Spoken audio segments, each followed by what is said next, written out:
You can be an artist but also be successful in production. Reid, it seems like he was a drummer before, so he got called he was a drummer, and then next thing you know, you don't see him playing drums on stage. He's doing other things in the industry now. And I was saying this to a parent the other day, bro. There's many ways to make money within the music industry, and we are just focused in terms of being on the stage, playing the instruments, and leaving it like that. Reid and Babyface are testament of you don't have to be the artist that you see every 2 seconds to actually make the money. Yeah, you know what I mean. And this is not just about making money, but you need money to pay the bills. Yeah, you know what I mean. You need money to be 100% full-time ministry. You need income streams. Affinity Extra, Be Extra.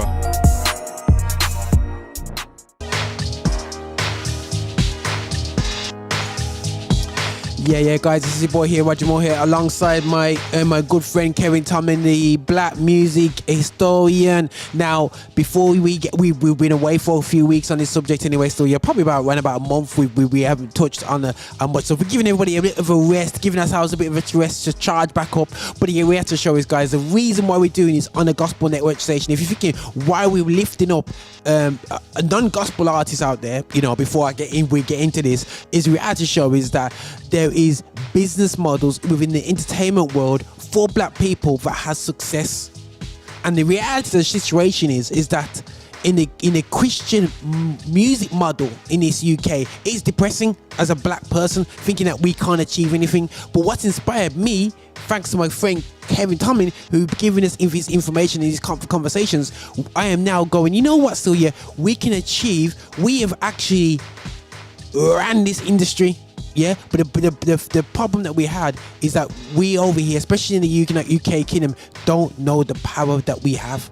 You know what I'm saying? We are, if dare I say, we are the best. Yeah, it's just that we don't realize that it's been done. Yeah, and we just need to step up and look at successful business models within the music world and apply them to where we are here in the UK gospel music industry. Now, today's subject, guys, I'm going to let Kevin come in a second. We're looking at an artist which I bumped into as a youth, Babyface. Seemed to do a few couple tracks, you know, with the guitar out there still and what's going on. And there's this geezer I just heard about now and again, Reid, thinking who's this dude anyway. So you end up just ignore this guy, yeah. And a guy that you cannot ignore is actually 1 year older than my dad. Big man things that, you know, big man things. But so these guys are not youths. No one's Babyface ain't no youths either. You know what I mean? These are big men that's been in the industry, and I think too often we think we've got to be youths and doing everything. These guys have taken a decade just to get to where they are, you know, if not 2 decades. So I'm gonna kick things off now, Kevin. It's been a while, mate. So Kevin's making sure he's getting his earpieces in, man. We had pure technical issues today, guys. It's just like, just one of those days. Don't take you personal. And please don't tell me that's not a song which them guys have done, by the way. I better hope not, you know. So Kevin, can you hear me loud and clear? Yeah, bro, I can hear you. Yeah. Okay, brother. Very well, yeah. Right, so talk to us, man. Right, Babyface, bro, Reid, where do we start? Where did it all begin? Let's start from the beginning there, bro. Just introduce it to us, and you know, I'm gonna sit back and relax, and you just talk, and I'll jump in when I need to. LA and Babyface go back to the 80s. I mean, they started their career on the West Coast, working for a black-owned label called Solar Records. The first successful year of Solar Records, they did $40 million. That's not bad. In the early 80s. Well, if you quantify that in today's currency, that's probably about 200 million. $200 to $300 million.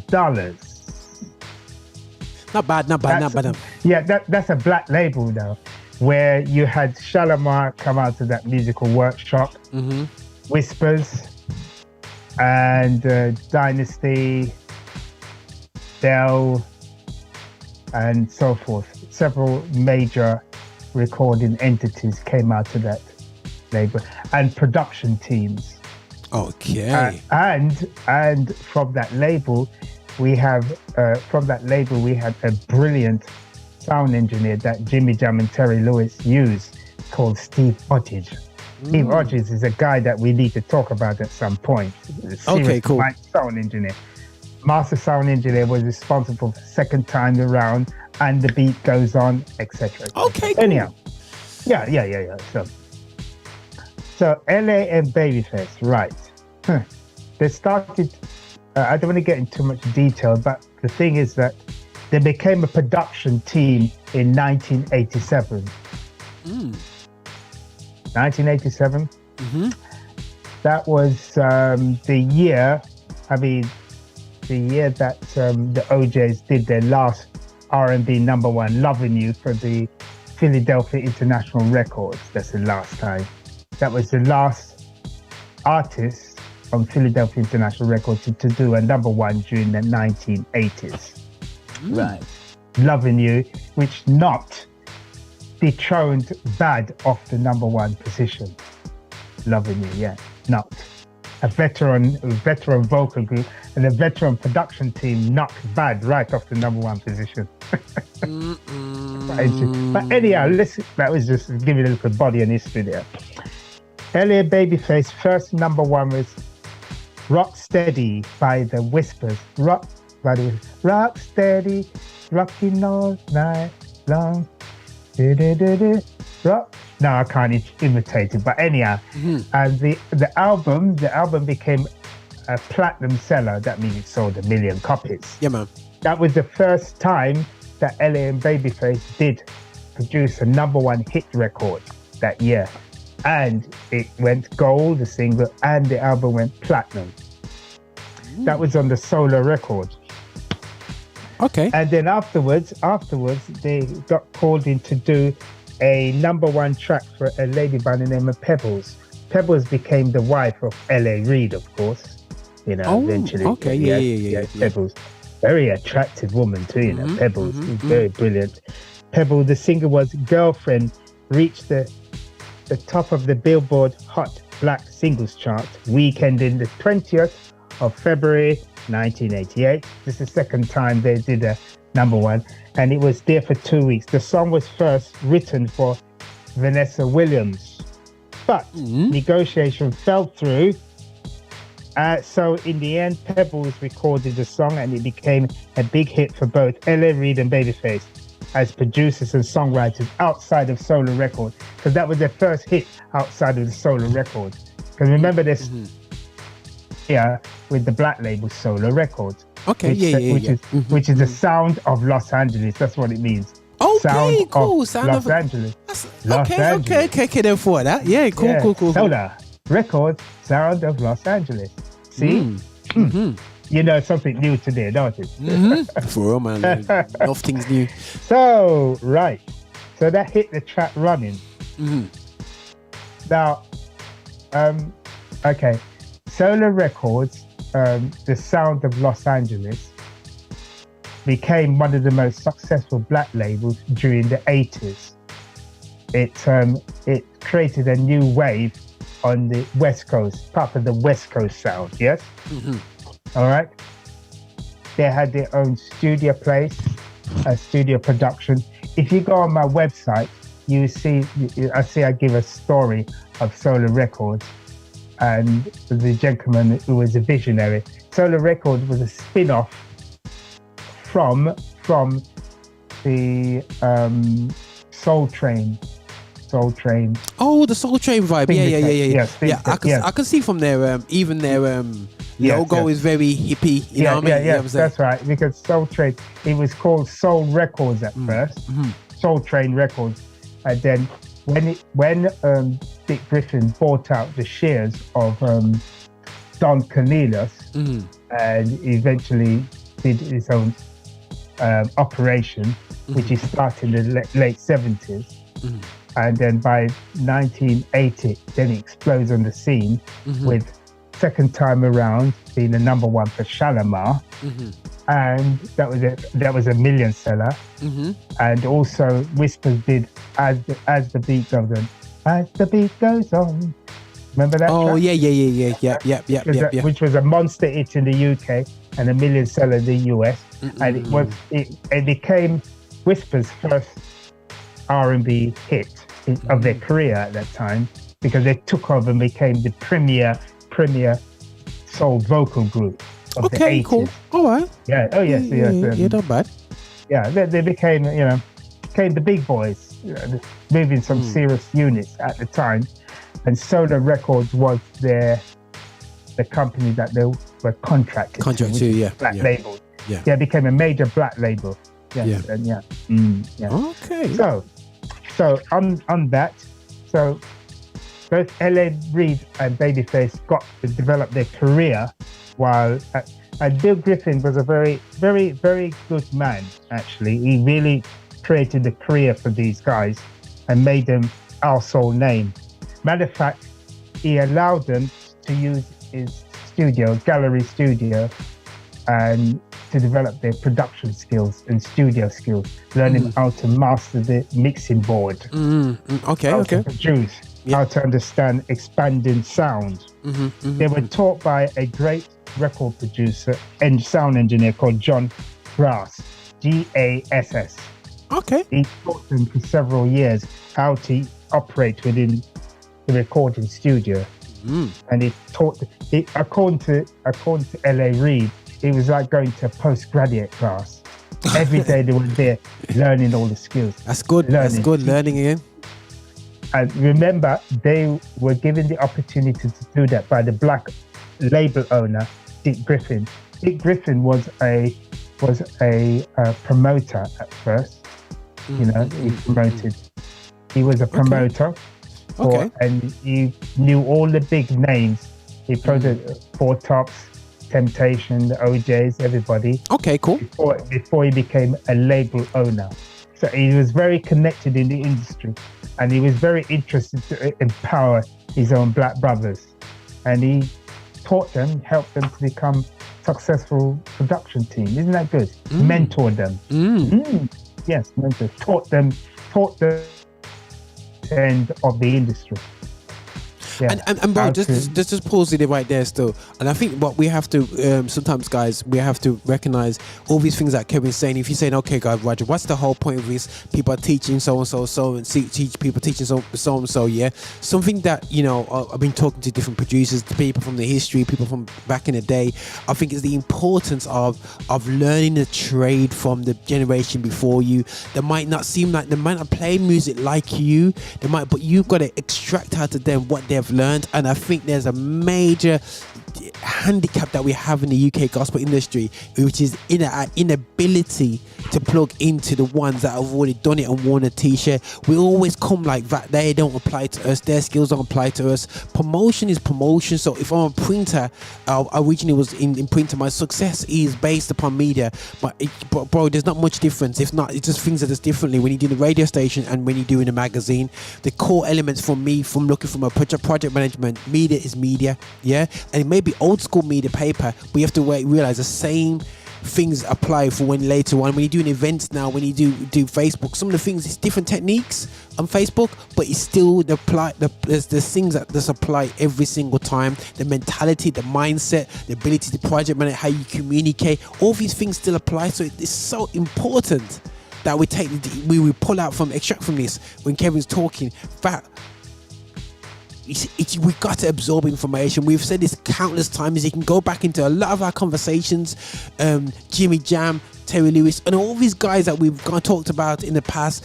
We talk about the Philadelphia. If you check out things on there, it's all about learning. It's all about grafting. It's all about putting your head down and just learning. And too often we come out to uni like we know and don't want to know, and that just doesn't apply as a production. It also applies to our marketing skills. These things that we learn at uni, we don't bring them to the table and say, I'm here to learn from you, bro. You know what I'm saying? And when you work, you go get the coffee first, and then you just move on from there, bro. So that's how I feel about it, bro. I don't know if but you carry on, bro. But I thought to jump in. Your summary is indeed correct. They learned from the ground up. L.A. Reid, they did live concerts. They got signed to the label, and they eventually evolved into production. Yes. such people as the Calloway brothers taught them vocal arrangement and vocal recording. Okay. Because the Calloway brothers is another group of brothers who came out from the Solar Record Musical Workshop. That's another subject, because they returned Teddy Prendergast back to the top after his accident. You know, gave him his first #1 with Joy, and Love Overboard for Gladys Knight in the Pit, and Old Casanova for Lavert. See, these, all these different production teams that came out of the Solar Record Musical Workshop, and they became production entities and big sellers too. You see. I'm seeing this all there. And guys, you can back this up, and some of his elements, these names, the Calloway, and this is what artists need to recognize. Calloway, yeah, Calloway. You can be an artist, but also be successful in production. Reid, it seems like he was a drummer before, so he got called he was a drummer, drummer. Yes, right. And then next thing you know, you don't see him playing drums on stage. He's doing other things in the industry now. Yeah. And I was saying this to a parent the other day, bro. There's many ways to make money within the music industry, and we are just focused in terms of being on the stage, playing the instruments, and leaving it like that. Reid and Babyface are testament of, you don't have to be the artist that you see every 2 seconds to actually make the money. Yeah, you know what I mean? And this is not just about making money, but you need money to pay the bills. Yeah, you know what I mean? You need money to be 100% full-time ministry. You need income streams. Yeah? So we need to look at these guys to see their success, to see how they move forward. If you're saying, oh, Roger, you should look at the secular music and this and that, we have to show it. A lot of the pastors these days are coming through, are looking at successful motivational speakers, a lot of businessmen, and looking at their successes and how to apply it to their life, while the rest of the congregation ain't looking. Yeah, so that's the reality, bro. You know what I mean? But anyway, bro, carry on, man. Carry on. Thing about it, when you look at Reid and Babyface, they were making money as production teams, songwriters, right, label owners, right, and they were making money through concert tours. But the major money is made by songwriting and production. That's where the serious money, because you're getting ching-ching money long after the record not in front. Yeah. So, and you have to remember that as you follow the story of LA and Babyface, you realize how successful they were, because they created some of the best-selling singles during the 80s and the 90s. Some of them broke records and knocked people such as Elvis Presley out of the #1 position as the longest running #1 single. That's the record they broke. But we get to that anyhow. But let's just look at their development. Their second hit, or non-solo record hit, was with Pebbles. And Pebbles became once the former wife of L.A. Reid. They both fell in love, and the rest is history. Yeah. And of course, Pebbles was the manager. She was managing TLC as well. When L.A. Reid started his record label, underwritten by Arista Record under Clive Davis. That's different. That's not bad there still, bro. That's another dimension altogether, when they became label owners, right? But look at their production in particular. Now, by the time they actually did Pebbles #1 in 1988, they went on to do a one hit with a Mac band called the Mac Campbell Brothers. Yeah. Roses Are Red. That was a monster hit, and which features L.A. Reid playing drums, and with, of course, Babyface forming background vocals and playing the guitar, etc. Keyboards. Because with L.A. Reid was a serious drummer. A lot of people don't realize he was a very accomplished percussionist and drummer. Yeah? Ooh, okay. And then later on, due to illness and so on, he could not play because it was pretty hard. So he became a successful executive in the end. But let's just go back to Yeah, man. Go for it. Right. Go for it.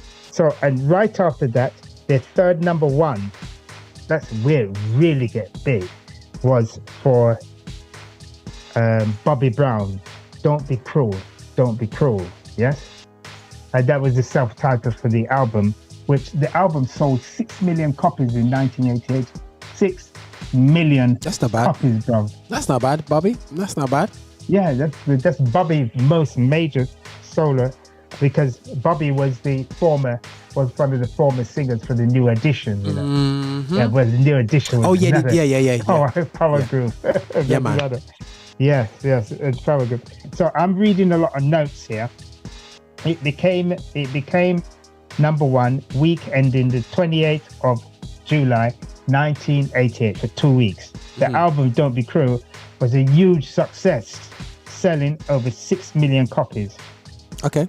both nationally and overseas, helping to raise the profile of L.A. Reid and Babyface as major producers. You produce an album that does 6 million copies, and you were the only producer on the album.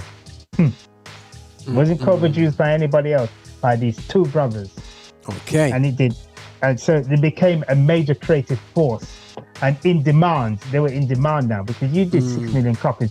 Everybody around the world is going to know about you. Yeah.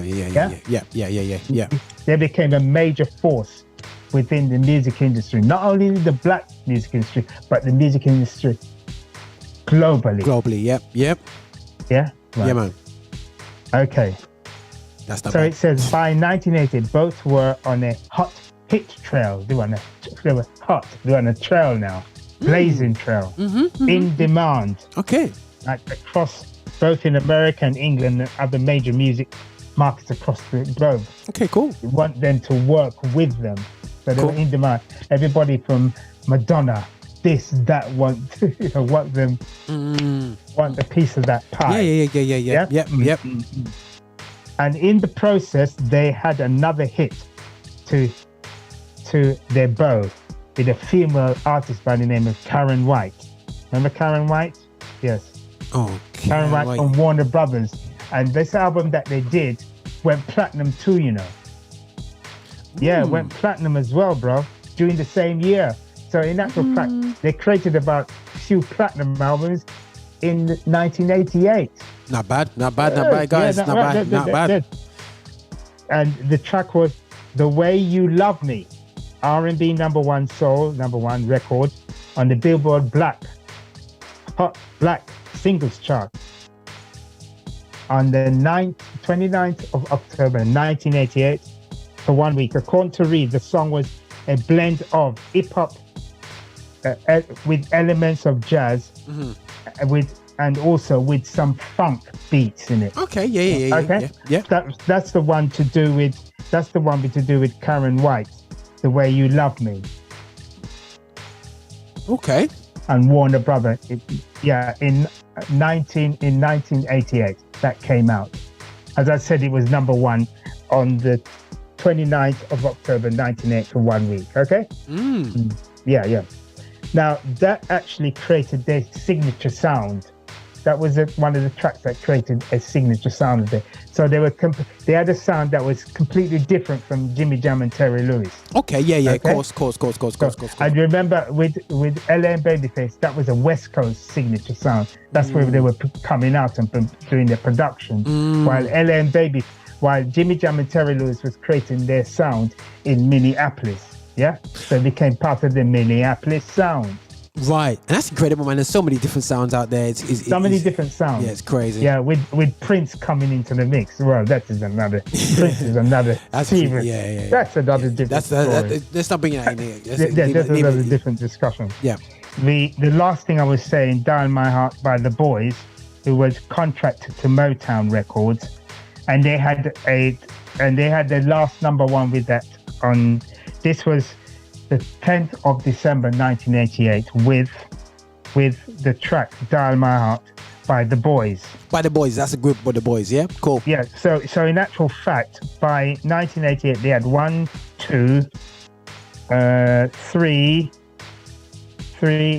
4, number ones. Okay, cool. Oh, matter of fact, no. Let me correct it. By the way, they had 5 number ones in 1 year. Pebbles first, the Mac Campbell brothers or Mac Band. 2, Don't Be Cruel. 3 by Bobby Brown, and then next one was by Karen White with The Way You Make Me Love Me. The Way You Make Love Me. The Way You Love Me, right? Okay, yeah. That was number 4. And number 5 was Dial My Art by The Boys on Motown Records at the end of December. 5. Okay, they got around a bit, man. Yeah, that's not bad. I remember with that, there were several platinum albums in the mix. There was about 4 of those acts had platinum and multi-platinum hits. Hello? Guys, these brothers, that is major. Yeah. So in actual fact, they're probably generated about, maybe if you look at it globally with all those hits, probably generated about $100 million. That alone. 100 million. Jeez. And this is when I'm thinking Babyface was just some small fry on the side. And no, Babyface. Brother, when we go through remember Babyface, by the time Babyface peaked at one point, he had 26 number 1 hits, 26 number 1, including pop as well. The brother is serious. Nah, that's brother, him and Reid were they're major, bro. So major. I know we're gonna get into the juicy part, of their thing with part 2 and so on and so So I just want to really establish this introduction that we kind of bring into to the reacts, because I know you're hitting us with some facts and figures, but I want to bring it more rounder. Yeah. Now we're looking at guys that basically. We see them doing LaFace Records, so people who know back in the day had LaFace Records going on and whatever, and what we have to realize is that a lot of these records that we saw in the 90s, again, they were off the back of things like Solar Records.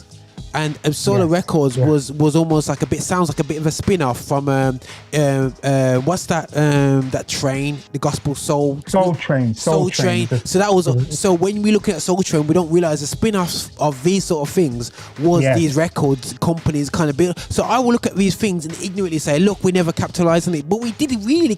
The fruit of us having our own shows and doing stuff. Yes, there's some issues when they said people have looked back at them shows and said, oh, we didn't get paid right and but the thing is, it was a platform for music at the time, which was called it was just coming out of being called race music, would be called, it's a time for black music to thrive, black culture to come through, and it laid foundations into businesses, multi-million-pound businesses like Solar Records. And looking at the logo, there ain't no multi-million-pound business in that logo, the original logo, but the reality show is, and we go into LaFace, so we have to look at LaFace, and we can't look at LaFace and say, oh, they became successful overnight because they did amazing degree. No, they spent a decade within Solar Records and around them people.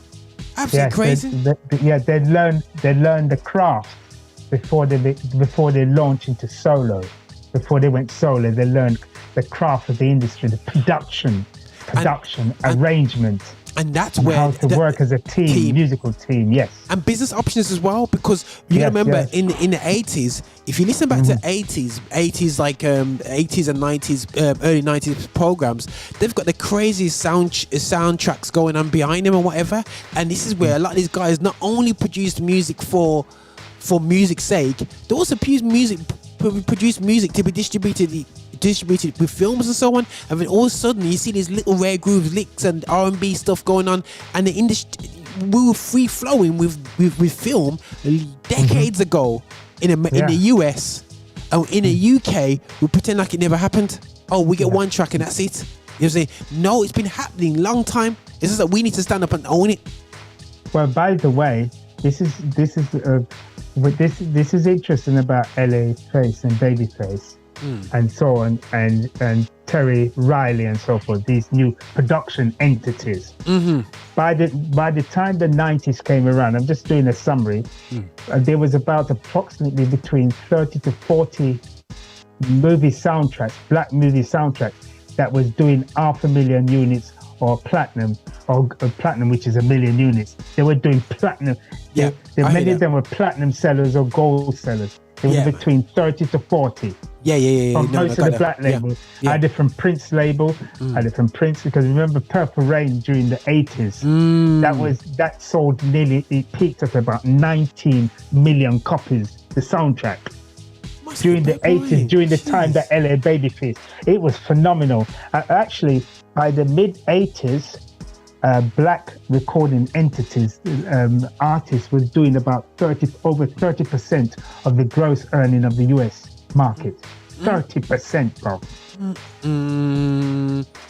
So when you think about including LA Babyface, what they were doing, and Jimmy Jam and Terry Lewis, and then you drop Prince in there, and you drop Quincy in there, bro, and people like Lionel Richie, and all dancing all night long. That was a 10 million copy album, you know. And I think it's important, guys. You know, brother. Yeah, sorry, bro.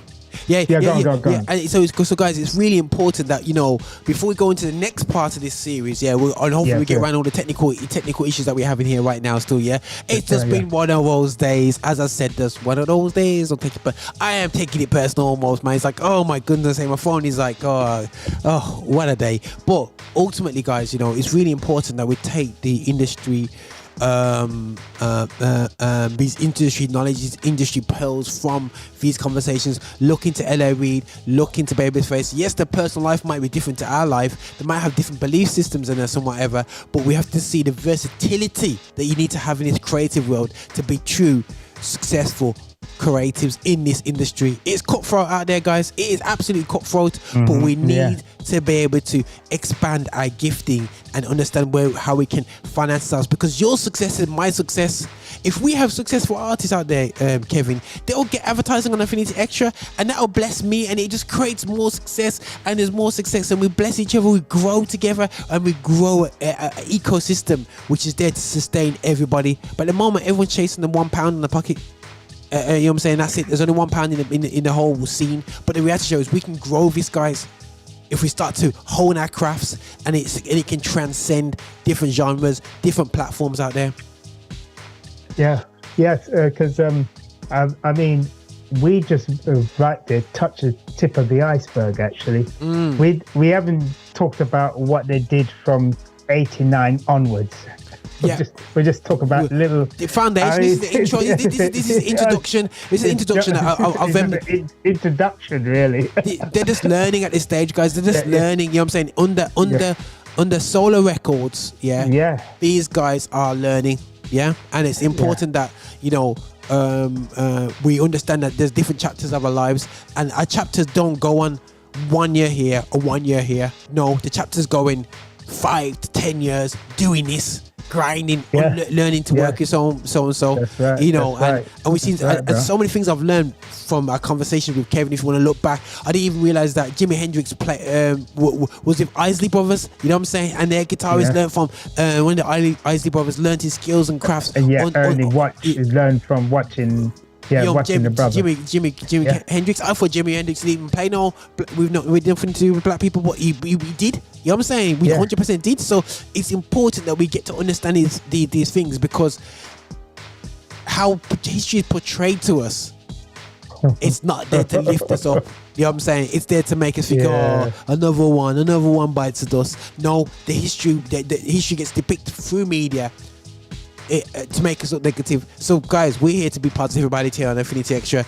Kevin, we sort out the issues next time, but listen, guys, thanks for tuning in. Enjoy the Edge, and you know, listen to more tracks on the Edge, man. You know what I'm saying? And do like and subscribe, and check out our YouTube videos that we have on here, all about black history music. We've got playlists out there. Check out Kevin's details for Signature Sound is going to be in the description. So let's, you know, and support his book out there as well, his books that are on Amazon. So let's support our people and our network. It's important too.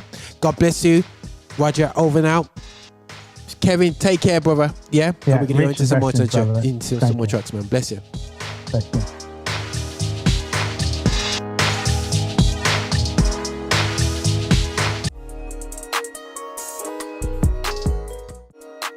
What's going on, people? I'm DJ H. And make sure you check out all the stuff Affinity Extra's got going on, man. We've got loads of content, loads of things coming out. Make sure you like, share, and subscribe to the channel. You know, listen.